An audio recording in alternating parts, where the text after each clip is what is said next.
السلام عليكم ورحمة الله وبركاته، حبايب قلبي عاملين ايه؟ الأهلي عينه على علي محمود لاعب فريق انبي خط النص، بيلعب مركز 8.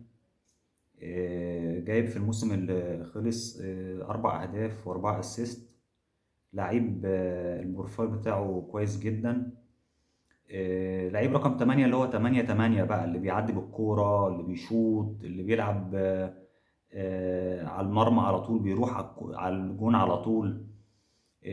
بيلعب برجله الشمال وبرجله اليمين برضو بيلعب بيها كويس، بس هو اصلا اشول يعني. تمام. اللعيب ده لو تعاقدنا معاه لعيب مكسب برضو، يبقى في النادي الاهلي. يعتبر الاهلي حط عينه عليه بديل لامام عاشور. بديل لامام عاشور عشان امام عاشور لو مشي يبقى عندنا لعيب بنفس الشكل او بنفس الاداء بتاع امام عاشور.